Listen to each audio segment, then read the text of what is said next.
I've got my Nord, which is, so this is like MIDI based over here, and then this is all like live audio from my Nord over this side. And then so I'm like,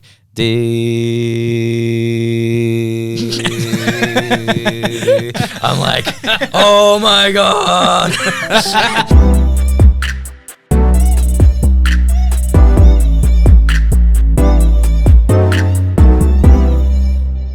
Oh, you haven't recorded yet? No. Bruh. What? All right, sorry. It's on your first one, guys. Sorry about that. Cool. Yeah. Are we introducing? This is awkward. We're This is a bad introducing us. start. Yeah, you go. All right, guys. Welcome to Fresh and Zesty. I'm Chunkyluv, and this is I am Blake Doyle. We're gonna introduce our first guest. I'm very excited. The one, the only, Cameron Naxon.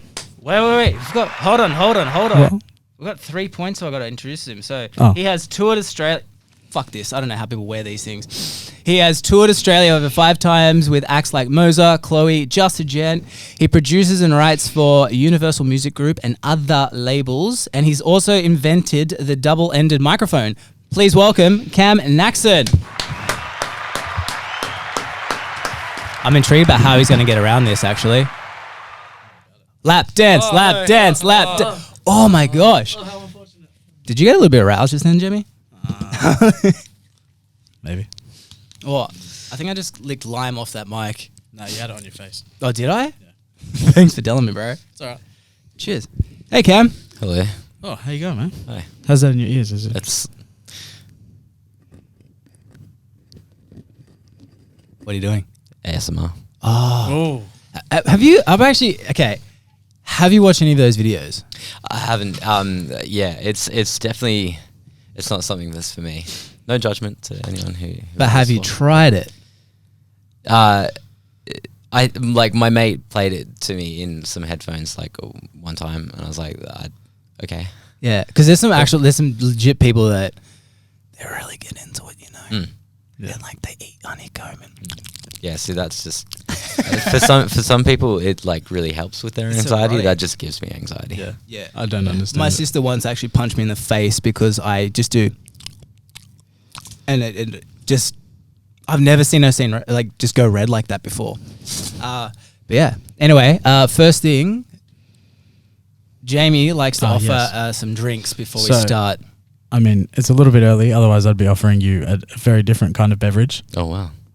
Tea. But we got some water around for you. Just the main question I wanted to ask is, would you like to add some zest to your water? More zest, the better. All right. Well, We also have like a non-branded Energy guarana drink, yeah. filled liquid. I've heard of those. Yeah, they go pretty well. Is that a green cow? yeah. Great. Cool. Yeah, definitely. I'm gonna crack one too. But yeah, feel free, man. Like, you know, get your zest on. Do you? Alright. So, I mean, for anyone who hasn't met you, Cam, tell us a bit about yourself. What got you into music is, I guess, the generic question that everyone likes to start off with. So we're gonna just bash that out. Yeah. Hi, I'm Cam. Yeah, I'm a singer, songwriter, producer, dude. Yeah, I got into music like when I was really, really young. So my mum loves telling a story of like me singing the Australian version of the 12 Days of Christmas when I was 2. How does that go?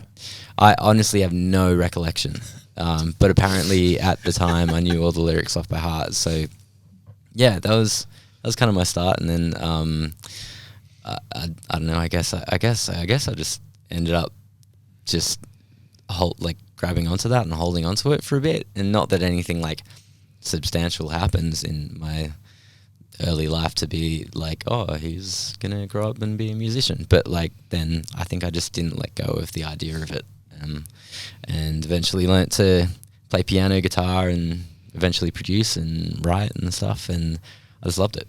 Yeah, it's just a really good release for all my feelings. Because that's the thing, you can do quite a lot of different things: piano, guitar, sing, Very well. ukulele. Technically, Technically, Do we have one? no. Please don't get one out because I'll eat my words. Yeah, no, yeah. I mean, I think I get it. This is gonna sound really bad. I think like I get bored of waiting and relying on people. So it always ends up with me going, oh, I wonder if I can do that thing.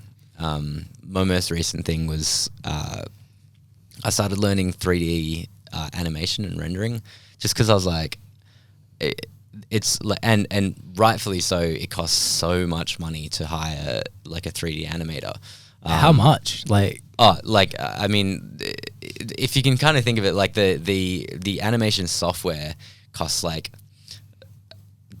$140 a month for a subscription, yeah, and then the renderer on top of that is like another $30 a month for some of the programs, and so rightfully so, the animators are, and it takes a long time to do. So honestly, like, I don't know exactly how much people charge, but I do know that it is very expensive. And so I was like, well, maybe I can do it myself. And so I was, I was like, I can't remember when it was. I think it might have been like, just after my honeymoon. I was like, maybe I'll watch some YouTube videos, and then, yeah, and I was like, okay, I think I can do this. Yeah. Yeah, fat. Yeah. So we're gonna take a detour for a second. Cool. You got married recently. Get married, yes. I didn't get invited. Yeah. A little bit awkward right now. Not really. I mean, Yeah. I'm okay with it. I just don't like you. I can't argue that. I can't argue that. I mean, destroyed. That's not true. Well, I can, it's semi-true. I mean, I can tell you, it was a lovely day. Yeah, I saw the Instagram photos. It was beautiful. Yeah. There was a video, I think, for like 8 hours of me passed out on the bus between the ceremony. No, between the accommodation and the ceremony, because we'd already started drinking. Oh, yeah, that's dangerous. It was An early start. It was a large morning. Yeah. Wait, how much did you drink? Because you've recently kind of quit drinking. Yeah, I mean, yeah, that's a stretch, but I haven't drunk a lot. You're saving money. Yeah, well, yeah, pretty much. It's just so expensive in Sydney to drink at the moment. And we're really busy. And yeah, like it's almost like, I mean, yeah, because I'm older now, obviously I don't bounce back as quickly as well. Mm-hmm. So it's like, weighing Doesn't up. that suck? Oh, this is the worst because you have to weigh up, the fun against having the hangover the next day whilst working. And The it's hangover's like, well, so real. the hangover is just so ridiculous. It's like, I don't know. Nah. I don't know if it's worth it. It's like, not- I it's not worth it don't anymore. think it's worth it. It's not worth it anymore. So, on your wedding day, did you sing? Did I sing? I mean, look, some people do that. No? Man, no. What about Tamika? Tamika did. I'm really sorry. Tamika did sing. So Really? we had an amazing She got a good band. voice. We also had I surprised her having her favorite artist Elliot turn up and sing it as she walked down the aisles. What a husband. Yeah, it was like Started the early. one thing that I was like, apart from like getting married and then having a party with my friends, it was the next biggest thing that I was just so excited about. Like, Elliot's just so incredible. And we were at her gig one time, and Tamika was like, oh man, wouldn't it be amazing if Elliot could come and sing at the wedding? Like Seed planted. yeah, and I was like, oh babe, like she's very busy now and she's very famous, like it's not gonna happen. and so anyway, Tamika walked off and I went over to Elliot and I was like, we got it. She doesn't know anything. But the truth is, Tamika, just admit it, you played him as well. You knew that he had. She the probably hookup. knew. Honestly, 100%. knowing I know you Tamika, she probably knew. But yeah, anyway, so that was a roundabout way of telling you that that Elliot, Tamika, and our band, got up and sang. I can't remember what it was, but I do have. I haven't heard that song before. Yeah, yeah. It goes. I can't remember what it was. Love it. I'm pretty sure it's Post Malone. Yeah, sounds look a little bit more auto-tune. That's perfect. Yeah? That's exactly what it does. You didn't quite get the Tonality? the vibrato. Oh, is it in that? It's like a machine gun. Pretty much. Yeah, Pretty yeah. much. So we had one question. Do you have notes, by the way, Jamie? No, no notes. Oh, okay. Well, I've come into this. I'm just blind. getting sick of my own voice already, and No. I'll text you one in between. Yeah, mad. You mad? All right. No, let's not start with that one. What is? I guess okay. A lot of upcoming producers, even singers and songwriters. It's very common that a lot of us get really just trapped. You know, like brain just malfunction. What's happening right now with me? But also like they don't really have a process, or they hear things about process.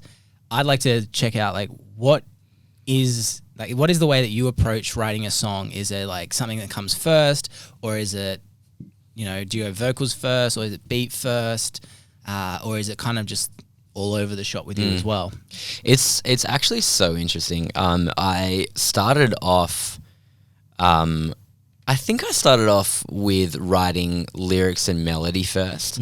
But I think I've come to do it what I would argue is probably the most common way. But then every time I get into a session, I'm surprised with like how other people do it. I think, like I said, for the most part, people do it the same way that I do it, which is I really like to have just like find some chords first, you know, and even if they don't end up being the chords that stay in the song, Something that triggers.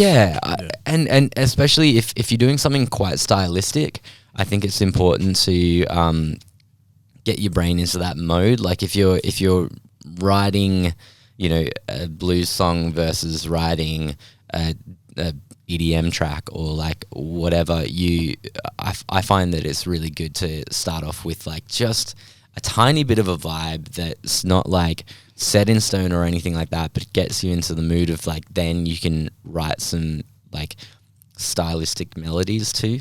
And then from there, after the melodies, I kind of try and fit the lyrics around that. Obviously, I think that is okay if you're pretty decent with you know, fitting in like lyrics around the melodies that you've created. A lot of people do have just like documents upon documents of lyrics. Maybe it's just you mean like they pre-write them as they come to their heads, so it's like a yeah, reference? like which I think I should do more of is just like I have an idea and just jot it down. I used to do it a lot more than I do now. More so, I think when I come up with melodies, I put them in my voice notes. Oh yeah. But yeah, I tend to struggle like. If I have like a whole heap of lyrics that then I have to try and, you know, fit a melody around because like it's like this middle ground, I think, is the melody. So you've got these chords and then you've got these lyrics and then trying to like fit a melody and rhythm over those, to me, is kind of like the backwards way of doing it. But I know so many amazing writers that do it that way. So I think it's all about what you do best. It's like the, you know, which door is the best? Well, it's the one that you work fastest on. Yeah. Yeah, true. Apart from if you're recording vocals and then it's only Logic, don't come to me and tell me that Ableton's better for recording. You know what? vocals. No, I totally agree with that. The only thing I'd say is maybe Pro Tools is better with quality, but the workflow speed you can have with Logic, especially in terms of comping vocals, is also for anybody who didn't know what DAW was. DAW, D-A-W. It's a digital audio workstation. Oh, thank God, I was thinking So- D-O-O-R. I was like, shit, is this like a rock reference We're just to the opening Doors? doors. The So the comping capability on Logic is by far the best out of every DAW I've used. It is the only one where you can seamlessly cut between takes. Yeah. I mean, Amazing. yeah, I've had this argument a few times with people, and I get into a session with them. I'm like, okay, let's do the vocals. You do the production on Ableton. I'll do the vocals on Logic. You watch me do the vocals on Logic. Yeah. And then they're like, Okay. cool, yeah. Yeah. Because Logic seems to be the thing that's really up and coming. Like, I mean, it has been for the last few years, but I remember. Actually, here's a life hack for anyone out there. So you buy Logic through Apple iTunes. Don't buy it straight away. Wait until they have the gift cards on special. Yeah. Wait until they have the gift cards on special, which makes no sense. You can buy $100 gift card for $80. So it's about what, $300? It's like 400 now. It's $399. Okay. When I bought it, it was $300. Wait until it's on special, so it's usually 20% off. You get 3 $100 gift cards, and it's only for $240. That's You've great. just bought Logic, Fabulous. 20% off. I'm all about that. Yeah. That's amazing. That's really good. That's a great idea. Save yourself some Good money, little kids. hack. I love that. Awesome. Yeah, for sure. But yes, no. Look, I'm a Logic guy, but in saying that, I build all my live shows that I MD for people. I build it in Ableton because just like the ability to like the MIDI mapping and like the automation, just like the way that it works is really, really well built for those situations. And you know, like, not that you can't do it in Logic, it's just that it's just not as seamless and, you know, inbuilt into like why they created the program. Yeah. You know. Yeah, so, 100%. Yeah. Yeah, I definitely agree with that. On the back of that, a quick question: studio or performance? At the moment, I would say performance. Yeah. Hands down. Yeah. And what's that for Yeah. the layman like me? Just as in, like, which do you prefer? What do Like, you which prefer? environment? Like, do you prefer Yeah. being in the studio or do you prefer performing? So performing. Yeah, I think performing. I would argue that throughout my life, I would say 70% performing would be my favorite. There's definitely been times where I've preferred being in the studio, but I think to me, like, being in the studio and producing something, I always have in my mind of like, how's this going to be when I perform it, Sure. or when my artist performs it, Yeah. or like whatever. How's this going to be received? Exactly, and so I think the performance is like the payoff. Yeah. Okay. Not that the performing doesn't have its highs and lows. I think honestly, actually, like, the performing side of things has its biggest highs and lows of anything, because it's just like you can, you know, go from one night playing an arena to, you know, 10,000 people to the next night performing a covers gig for like 5 people who aren't listening. So The best crowd. yeah. And it's because it's the energy as well. Like, I don't know, there's something different. I mean, even when I see you guys recording and stuff, like, there is like the people as well. Like, in the studio, it's mad 'cause you can vibe with like 1 or 2 people. But is there a mad feeling that you have when you see people actually screaming your lyrics back, or like just vibing with your beats or anything? Like, That's just next level. Like, that's so insane. Like, you know, not that like for my music particularly, it's happened heaps, but certainly, you know, touring with Chloe and stuff, like when people are screaming "show you back to us," like it's so cool. Like, it's amazing. Those crowds are massive. I'm trying to find a photo right now, but I've seen on your like socials the crowds you guys are performing in front of. Yeah, Is that nerve-wracking? Look, yeah, so the biggest crowd we played to was for the Maroon 5 tour. Yep. Oh, you opened up with them. Yeah, we supported Maroon 5. So good. that was. Did you get to meet them?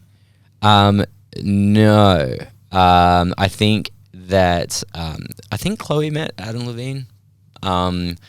But we met like a few of the other band members. Sam Faraz, a good mate of Chloe's. And he's one of like the keys and multi instrumentalists within within the band. He also co-wrote "Show You." Yeah, right. And so we obviously hung out with him. But yeah, it was really interesting. The first night that we were on there, far out. This was probably my most nerve-wracking time ever on stage. We were using this keyboard that we borrowed from our mate Ben, and it had been a little bit finicky, and it had been like progressively finicky. Yeah. And then first show, Brisbane Entertainment Centre, something like 5,000-10,000 people or something, and the second song in, I do this bass line, and it's just anyway. So and I've got my Nord, which is, so this is like MIDI based over here, and then this is all like live audio from my Nord over this side, and then so I'm like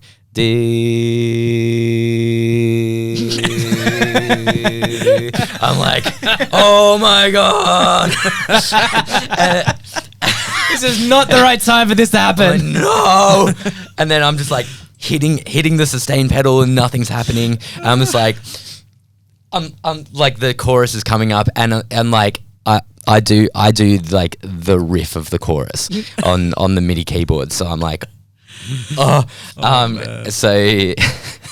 I just like unplug the MIDI cord, plug it back in, turn the keyboard off, play, like do it. I was like, well, the chorus is about 3, 2, 1, and I'm like, dum, dum, dum, and I'm like, oh. And then like for the rest of the next 2 songs, I was absolutely having a panic attack, like straight up. Like, because do you have backups? Like, what do they call redundancy? Because I heard Flume has like 5 or 6 redundancy.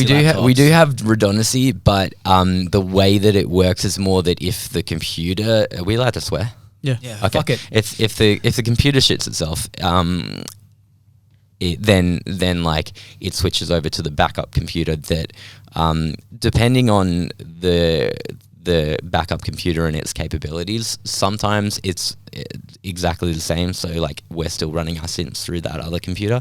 But sometimes if the other computer is not as strong, we just have like the synths in the tracks. So like until we flip it back over with a switch. So in that case, it just would have been a thing. But it was so funny, like the fight or flight that was happening in my brain, like from something like that I think just based on that, it was a first experience being in front of that bigger crowd. And there's a lot of people. Like, let's check out this technicality. Oh, wow. So there's you and Chloe. Yep. And Let's do then- our huddle. Man, that is a lot of people. Yeah, it's a few people. Yeah. Just a couple. Yeah. 1 or 2. There's definitely a few Steves in there, Yeah, that's great. but it's pretty badass. So cool. So that was like kind of the crowd size where it shat itself. That's it. So for a show, It's very good. So for a show that size, because I know a lot of the times when you program the live sets, especially for when you used to do for Moza, you guys obviously ran your own lighting shows. For a show that size, did she have a separate lighting guy, or did you guys still sync up with? No. your Oh, Ableton no. show? Yeah, we had separate lighting Completely and separate, sound cool. guys. Like I they're was just gonna so incredible. Like, oh man, like the stuff that they were pulling off, like both the in-ears mixes, like were just the most insanely good thing. I can't even tell you. Just like ear orgasming the whole time. Yeah, 100%. Yeah, so yeah, that was definitely the way. I mean, obviously, again, like this is one of the great things about Ableton is like you can kind of the way that we were doing it with Moza was we would basically have like macros that controlled a few different MIDI sends that were sending through a DMX box to lighting and telling it to turn up and down and stuff like that. And this is on a music creation program. It's so sick. Yeah, like, yeah, I've used that because you guys suggested that, and true. Yeah, yeah, that was it's nuts, right? the fact you can just preset everything. For one of my shows, I was spending 4 hours a song. Oh, for sure, easy. Yeah. And then people were just like, "Oh, that looks cool." I'm like, "Bro, I haven't slept." Yeah, well, I mean, and that's the thing, right? Is like, I think everything that I build into any of my artists' live shows is like, it's all about putting in the work pre-show, so 100%. that on the show, all you're doing is like having fun, playing your instrument, and then even then, you're doing the things that like are visually appealing. Like if you're doing anything apart from just like playing a normal instrument, like there's no use being up on stage and being like tapping these tiny little buttons and no one has like no idea what you're doing. Yeah. You know, like don't do that. Like instead grab a microphone and go and yell at people, or like, you know, like, or, you know, play some big drums or like something like that, you know. So because that's an important thing. Like one thing with your show when you guys were with Mozart, that was what made me go, because most people, I think they forget that music shows have to be an experience, have to be, and quite often they get stuck in the technicality. Yeah. And like think of Matt Bellamy from Muse. That dude is so technically So gifted and talented and hardworking, but you don't see him performing. Even when they were starting off when they were 20, they had they had acrobatics, whatever the fuck, I can't think of the word. They were just like smashing stuff. Yeah. But it was like stuff that made you go, oh shit. yeah, it's It's you're not making going, people feel something. Yeah. You know, like, you know, like there's no point getting up there and just kind of like having a musical wank. Like, I mean, don't get me wrong. Like there is 100% a market for that, and all power to all people that are doing that. But you kind of just like, all you're gonna get is musos. You know what I mean? Like, and that's cool too. Like I'm really appreciative of any musos that I happen to get to enjoy my music. That's really sick. But I think, you know, just reaching a more people, like I don't know, like for me it's about you know, experiencing it with everyone and not alienating people. 100%. For sure. No, definitely. I like that musical wank. Oh man, Great term. It happens a lot. It happens a so much. lot, and I think that's the quickest way to alienate your fans or even just people who have no fucking clue who you are. Yeah, and there is like there's like a line though. Like you can definitely like bring it up and, you know, and like introduce non-musos to like a more technical side of things, or like, you know, like your prowess within music, and like, you know, have a shred or like whatever it is. Like people love guitar solos because it's a shred, and people are like mind blown that someone can do that. And that's awesome. It's just more about like going so intricate that only like certain people would know what you're doing. Do you want to cater to the 0.01% or the 80%? Yeah. Jazz. Yeah. Jazz. Whenever Jamie rips on guitar on stage, everyone's like, but, I mean, perfect example though.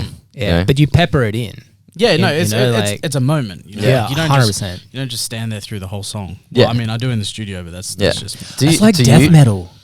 Death metal's all that sort of stuff. Like the drums are fucking like so skilled, and then you got the guitarist that's playing like you know, insane pieces, but they just do all of that at once. That it's just like you're having an epileptic fit. Just listen to I think it. that's just mostly because it's so fast. You know what I mean? Yeah.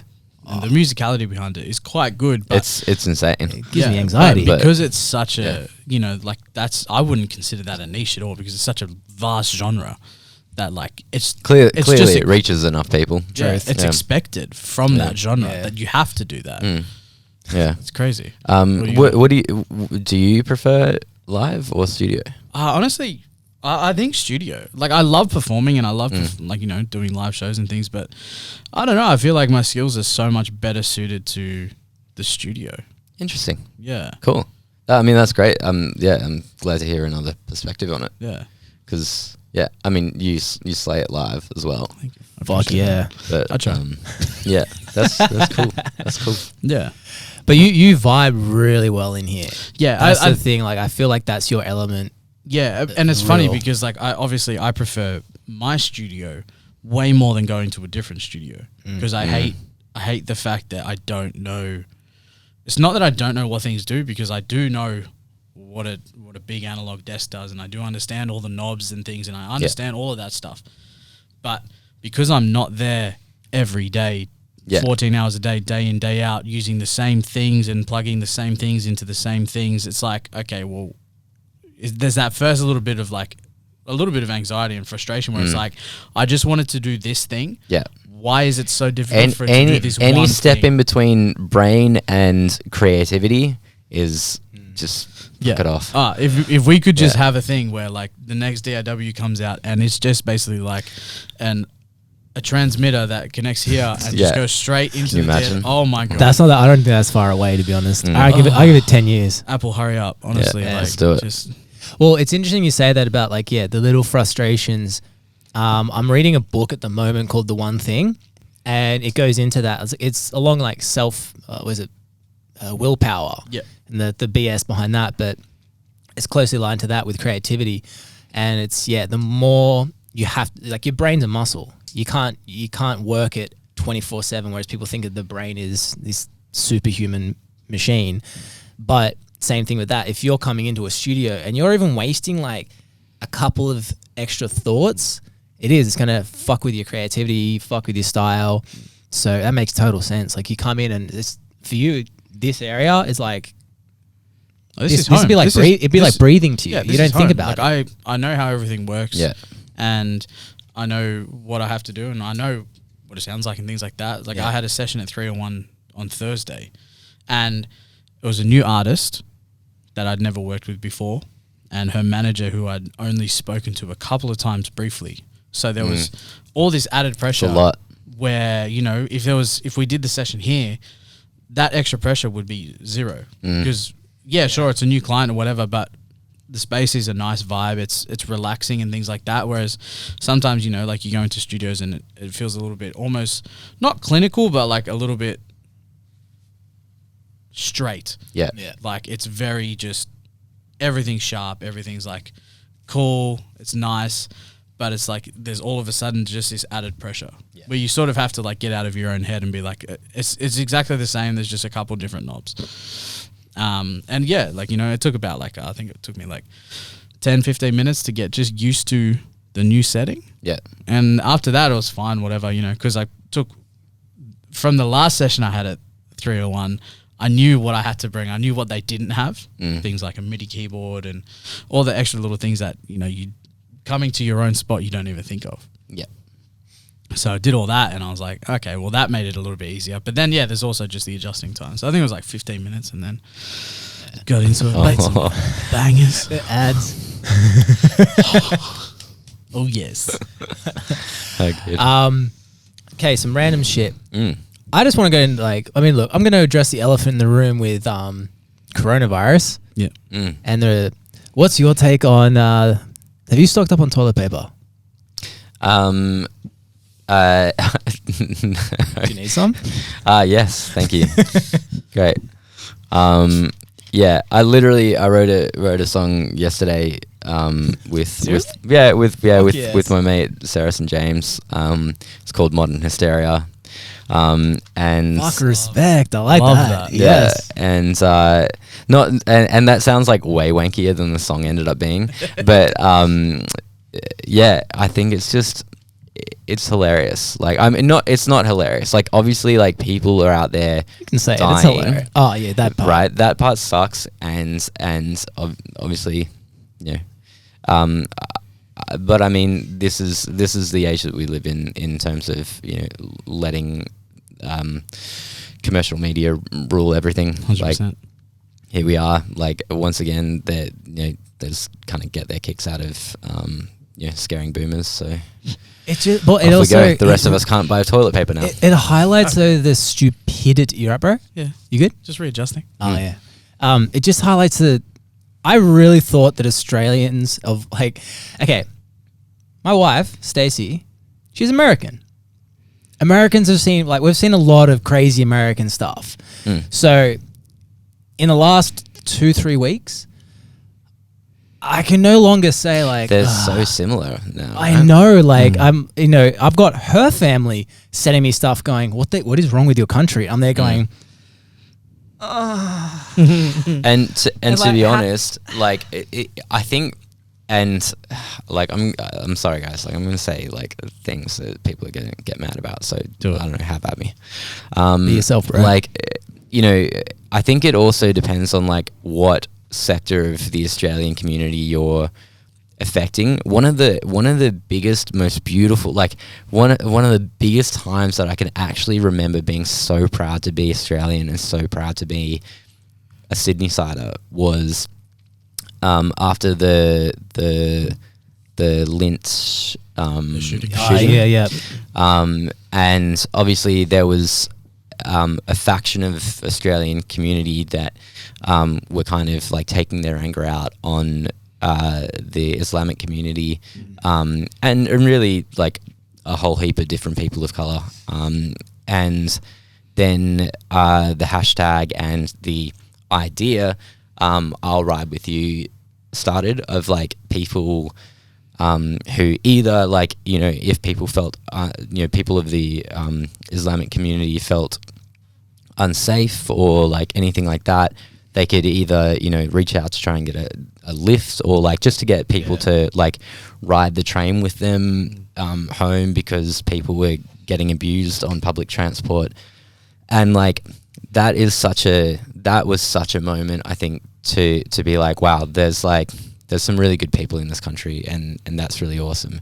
And this is the other side of it. Like, to me, this is like, because it's getting pushed by these right-wing media companies, it's scaring a particular part of society, and it just creates this every man for himself thing. Well, I remember that linked thing. What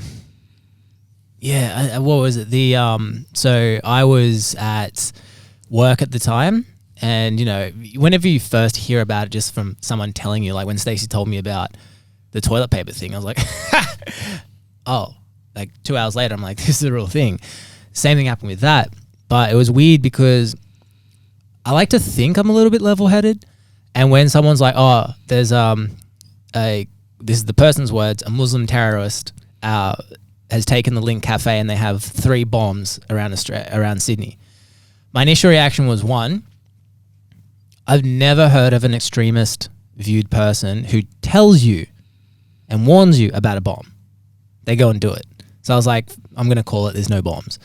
And then 2, I'm like, I don't even think this dude's associated with ISIS. And she's like, why? And I go, his first request was a flag. Like when you go and see your team play in a match, you take the jersey. So it was like very interesting to see, like, again, people like with the toilet paper thing, they're not listening to the facts. They're listening to, oh, toilet paper's out because it's this, this, and this, and they run to it. And then you've got toilet paper companies going, there's no shortage, guys. Like, chill. Yeah. We're producing 300,000 an hour. Yeah. It's totally fine. You know? Yeah, and to be honest, and that's the thing. Like, the shortage is not like, even if everyone just went and bought like double the amount of toilet paper they usually would have, we'd be fine. Yeah. Like Well- the shelves would be stocked. Look at this video. It's all good. I mean, everyone in Australia, I think, seen this one. Like, Jamie, turn up the volume for the TV.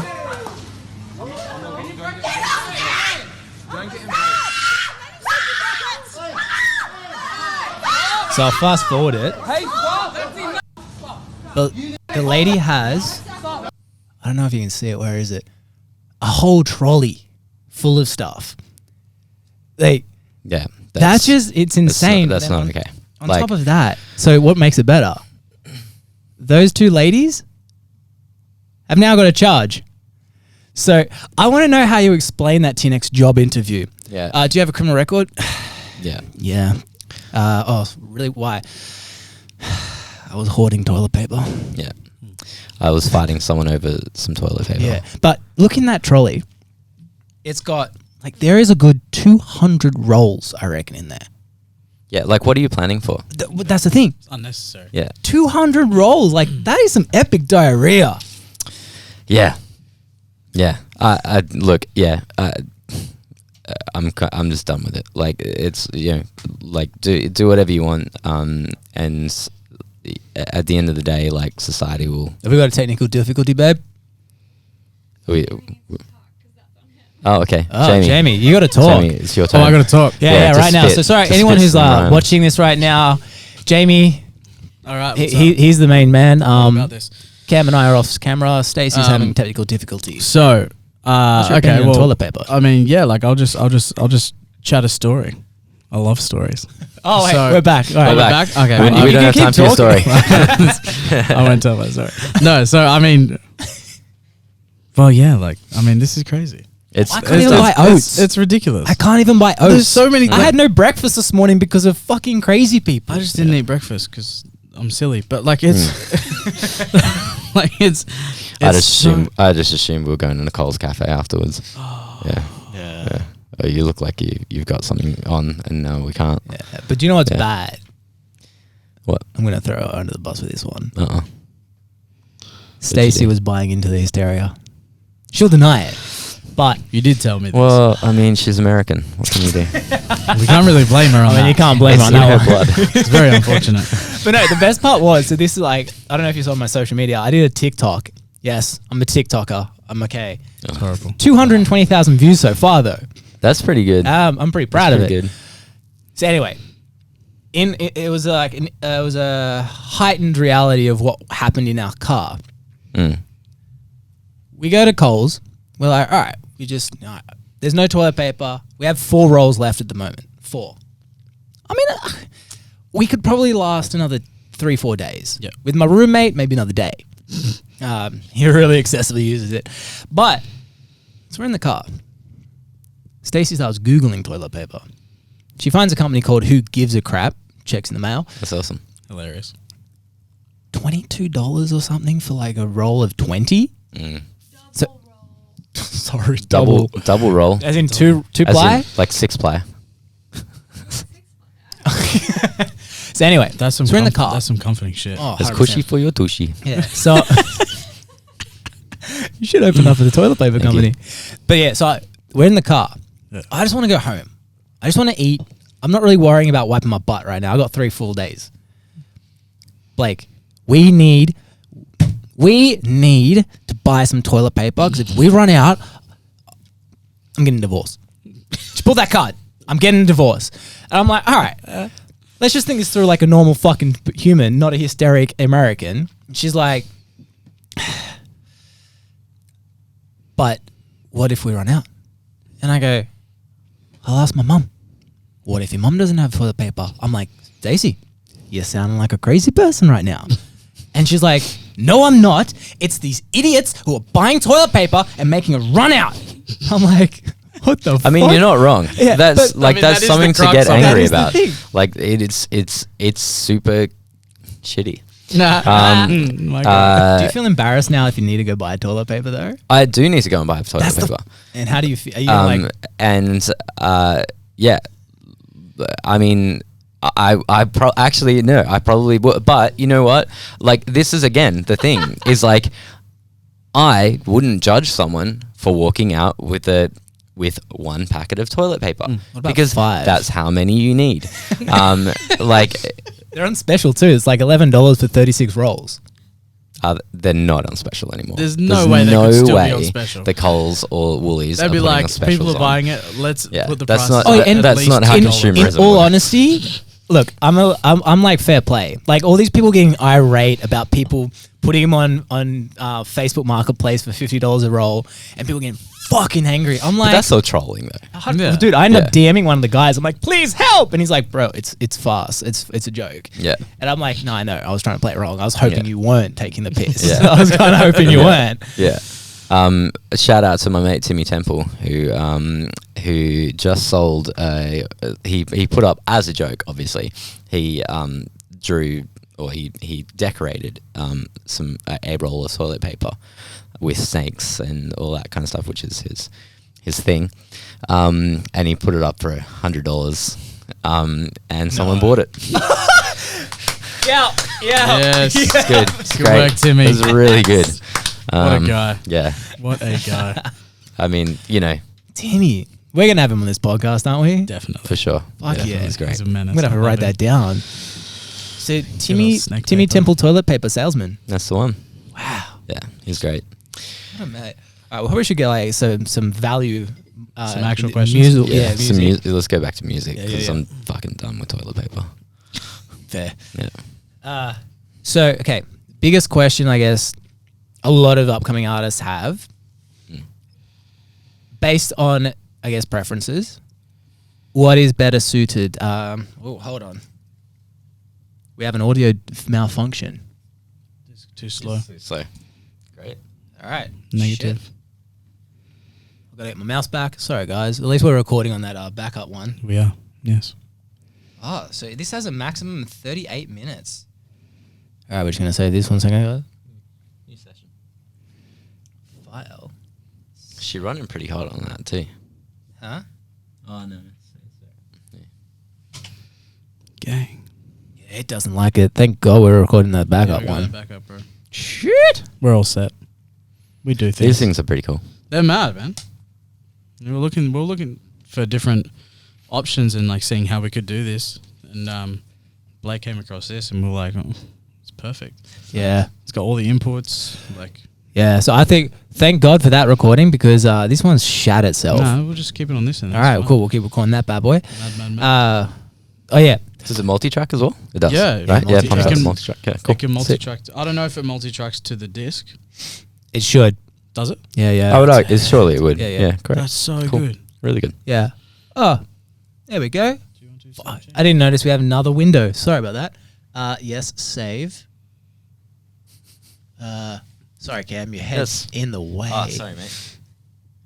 Everyone gets to see what the back end of my computer looks like. Hopefully no Pornhub comes up. I don't watch that. I'm a married man. Yeah, report that. Fucking oath I'm going to report that. Oh, where's the enter? You could just hit enter. Oh, I didn't know that. Wow, okay. My obsession with Logan Paul's now been exposed as well. Ah, bro. You not an LP fan? Want to open up this one while I'm trying to fix this computer? Come on, say it straight. Say it straight. Say it straight. I'm not going to. It's not going there. So I just had a question in my mind, but then I damn. totally forgot about it. Apart from your spot Mm. that you work out of, Yeah. what would be like? What would be your favorite studio that you've worked out of in Australia? Actually, probably our mates Michael McGlynn. Yeah, Yeah, Vienna people, Vienna yeah. people. Like to me, it's like I mean, obviously he does have great equipment there. Like that's really cool. But ultimately, to me, it's like it's a vibe. Yeah. You know, and you know that I've had some of my best recording sessions over there. It's really funny going into,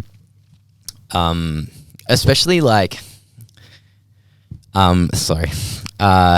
some of like the writing rooms that you know, labels or whatever have, Yeah.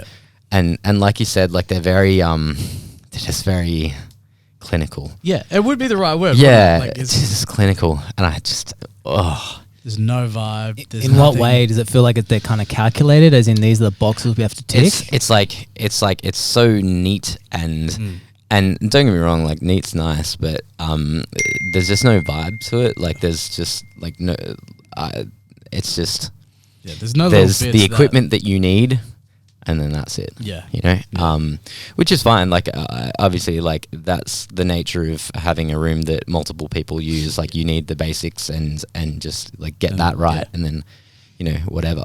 100%. But yeah, I in saying that though, the Universal Publishing writing room, writer's block, is really cool. That's a really nice vibe in there. Yeah. So that's a good one. Yeah. And also like Forbes Street Studios. Yeah. Like the massive room in there. We recorded like a live session Yeah, that's right. I remember. in there one time, and that was just like a whole heap of fun. Yeah, that would be really. So that was great. Yeah. Oh, that's cool. No, it's good to know because there's like there's so many options for studios in Sydney, but it's there's so many. I mean, you have to think of so many factors that come into like Yeah. what you want to do. One of my favorites that I've been to recently is Kiln over in St. Peter's. Oh yeah. Run by the same guys as A Sharp. So it's like a smaller. They've done it in the way so like if you want to record your full bands and like use all like the analog outboard gear that you could ever think of, you go to A Sharp because they've got everything there. Yeah. But Kiln, they made Kiln in a way that you didn't have to pay like I don't know $300 an hour to use the space. You didn't have to. That's not the actual price of it. I don't know the price, but you didn't have to pay astronomical money to use this space. It was a space where you could come in, quickly set up your laptop and another if you wanted to use your own interface. But everything is super simple. There's a little bit of outboard gear that you can use. They've got a vocal booth that they've set up. Nice mic, but it's so minimal. But the vibe is still correct. Yeah. Like it's because like there's so many studios where it's just so clinical, and like I feel like this place was one of the ones that I was like, oh, this is cool. Like it's you go into the room and it's neat, but the outside bit, the common area and things like that, it's like a normal common area. Like it's not 100% neat. Like there's boxes or there's little bits and pieces where you're like, oh, okay, cool. So this spot actually gets used. Yeah. You know what I mean? It doesn't have a cleaner like every 3 seconds. Like there's no 6 interns making this place spotless. Like it's like you come in, you look after it. Like you end up feeling like it's your own space for the amount of Which time is really you're cool, there. right? Yeah, it's so nice, so nice. So yeah, I really enjoyed that. Yeah. But hectic. it's good to know that there's a couple other places around. Yeah, for sure, man. For sure. Hectic. Oh, How good. back to the original question. Oh yeah. Yes. What was the original question? Zesty. What do you? I guess the question is: get signed or independent? We're going there, are we? Okay. Let me just swig my. I guess I mean obviously there's things that you may not be able to say, but like I guess some pros, because you can't really say cons of them. That would be the part that gets you in trouble. Right. But some pros of each of them, I guess. The pros are to a major label. The people that work there, especially like at the artist relation level, like so good. Like I like honestly, so my trio Moser was signed to Universal, and one of my favorite humans on the entire planet was our A&R Quincy. And like just like such a passionate, hardworking dude who kind of like played the father role in Moser. And it was great to have someone that was so loving and yet brutal at the same time, because You need that too. You need that. Like you can't just like the other side that I absolutely hate about anything music industry is someone who's just going to come along and piss in your pocket. I just have no time for it. a lot of us musos are pretty emotionally intelligent. Yeah, of course. And especially when we're dealing with people who aren't musicians in the industry or aren't creatives, they're so used to being able to like put on this facade and just like have people believe them. But like, I just think we have such a like, I don't know, like we're in touch and we get it that like this person is just saying this to I don't know, get me on side or like, you know, all this kind of stuff. So having someone like Quincy was like so great for our development as both as Moser, as writers, as producers, you know, constantly pushing us. My vocal tone, now when I sing, I would attribute to both Toby and Quincy for pushing me to try something new. Yeah, okay. Because I used to kind of sing very husky like the whole time, and Was that a creative choice? It wasn't necessarily a creative choice. I think that originally, like, I've never been like a naturally like incredible singer, you know, like I really had to work to be a good singer. Sure. And as such, like, I think that it was like this leftover product of me covering up the fact that I wasn't like that great a singer. And then like obviously over time I became a good singer, and you know, Quincy and Toby were just like, dude, you don't need to do that, you know, like you just sing. And yeah, so I mean, again, you know, that those are some great things about you know, working but again, like, that to me is like more about finding a great person than it is about signing with a major label. For sure. You know what I mean? Like, Yeah.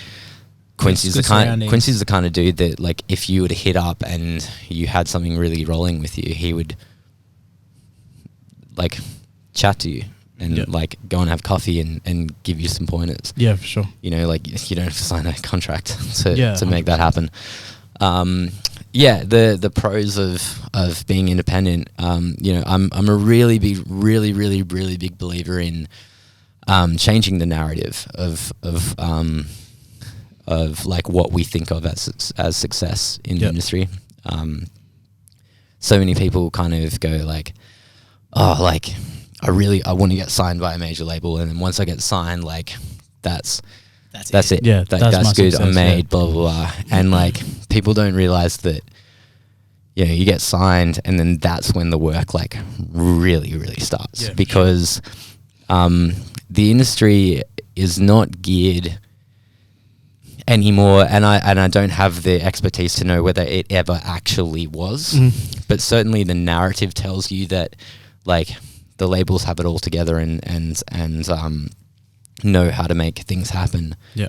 But certainly these days, I think that, like, you need to be pushing yourself and doing everything yourself, and then the label will fill in the gaps. Yeah. You know, or the label will give you the money that allows you to do some of the things that are like more expensive. But ultimately, you know, I think we really need to change it and see and really see the value that we have as independent artists, because, you know, ultimately, like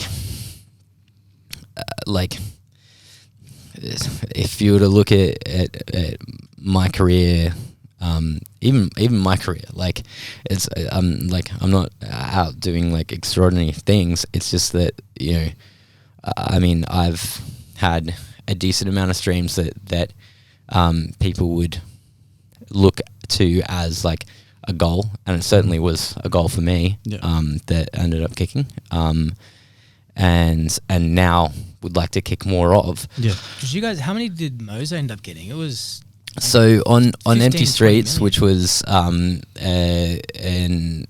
release with an independent label, I think is somewhere around the 20 million streams, That's good.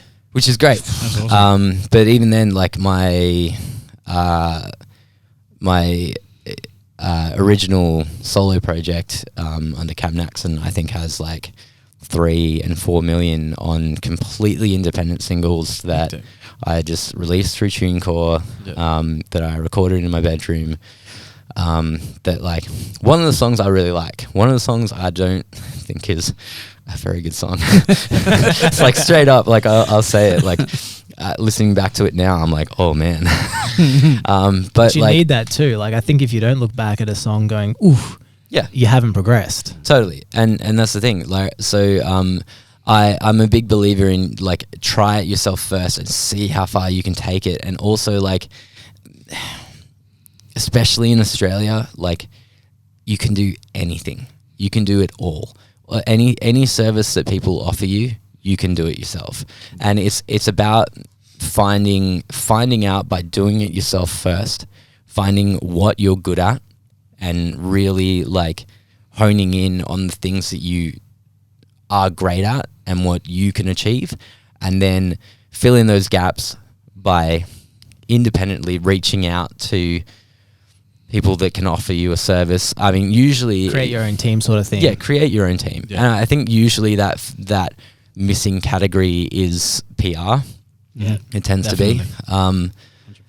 100%. Just because, like honestly, again though, mainly because it's really time consuming.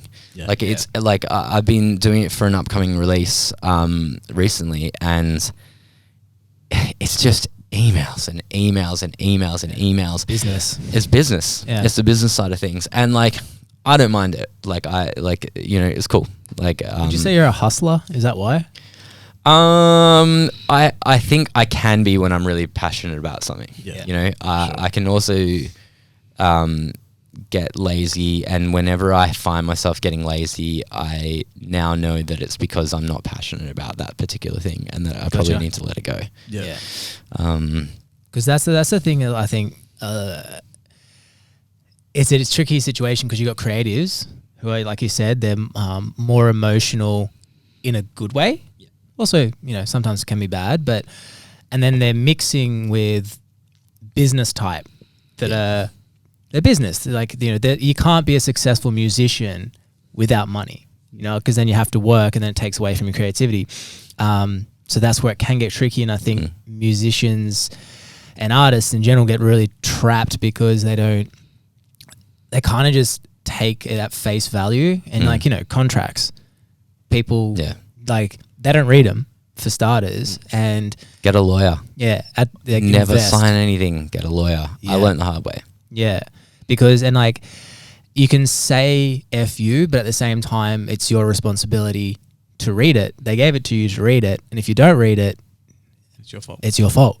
But people don't want to hear that. They go, nah, I should be the best. I should be pushed. I should be I signed a contract with you guys. You should prioritize me over Ed Sheeran. It's like, well, no, Ed Sheeran's making a lot more money than you you have to prove to the label or independent as well.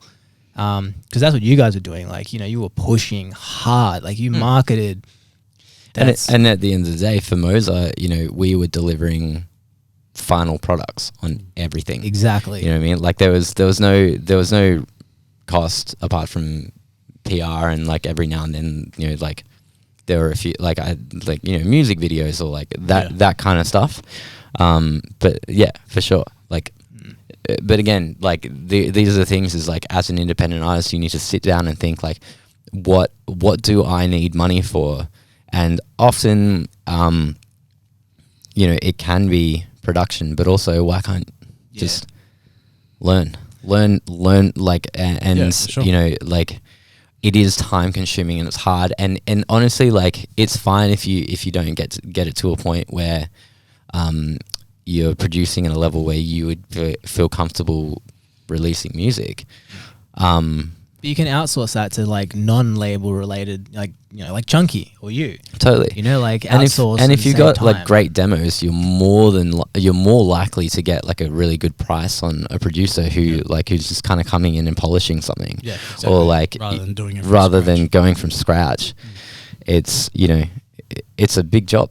Yeah, 100%. Yeah. Yeah. So I don't know. I think just like we really, really need to place more value in DIY because it's fun. It's really fun. Like it's so good. And again, our mate Timmy Temple, I would like, you know, he like watching him get back into the DIY game with his project. It really showed me like, man, I want to do that again.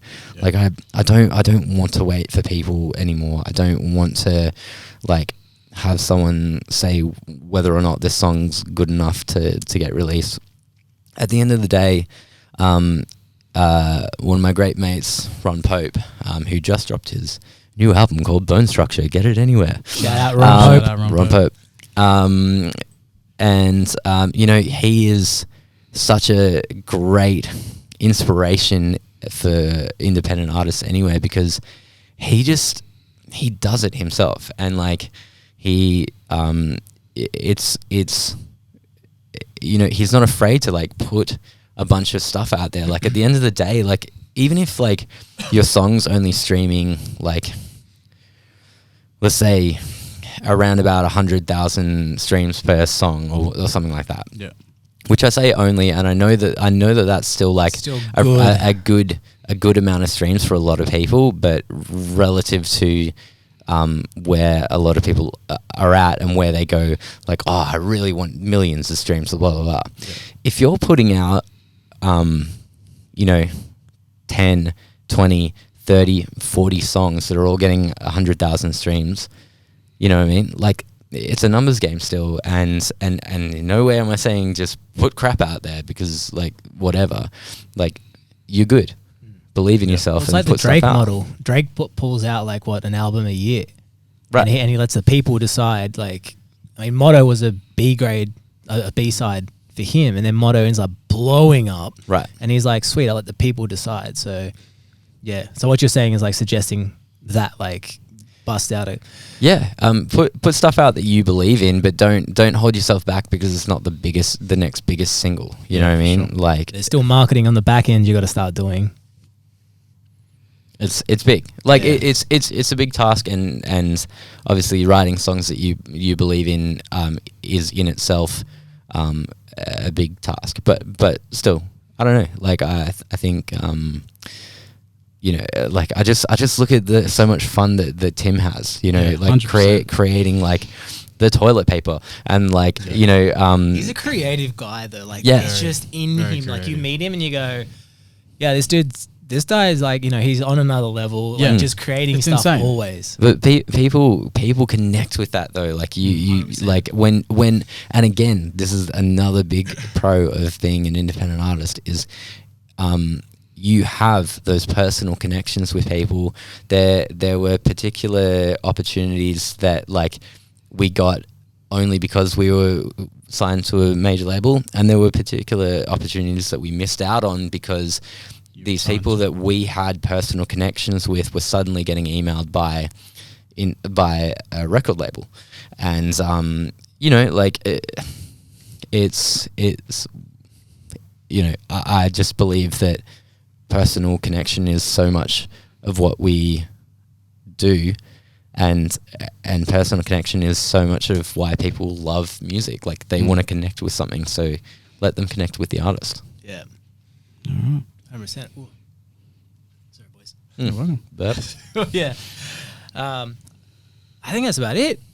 I feel like we've covered everything. I think we're good. Yeah. Cam. Great. Thank you, my so man. much, Thank you, boys. Yes. This has been lovely. And having you on. So, what are your socials like? Socials at Camnaxon Muso is generally the thing. I think on Facebook it's at Camnaxon Music because I'm just throwing a curveball. Got to keep guessing. I've got TikTok now too. Yes. Do you? I don't want to high five it. No. Come on. Wait, how many followers you got? None. Like. Yeah. Wait, do you want to know a secret? Yeah. You and Tamika in TikToks, traction is way better. As soon as I put Stacey in, So We need better looking people next to us to make it happen, right? It's honestly, that's half the reason I married her, was because I knew my TikTok clout would That's true. just go up. That's true. But That's very nice of you to. she did a toilet paper roll. This is before coronavirus. I'm talking like a couple of months ago. It was just a crappy gag. It was like a skit. Like I filmed it, and it's like we're on a first date, and I go to the bathroom, and there's no toilet paper. I'm like, oh shit. And then it's like this awkward thing. 1.5 million views in like 24 hours. Insane. And then I put another one about our cute year in retrograde, and it's like, I think it's hit 970,000 views. I just put a cute face in. I'm like, I married that, and then whatever. Crazy. Married for clout. Insane. Very good. No, we'll make sure we put those socials underneath so people can Very good. check you out. Well, thank you very check out much. Stuff. Yeah, thank you, man. Thank you. See you guys next time. Make sure to subscribe. Peace. Peace.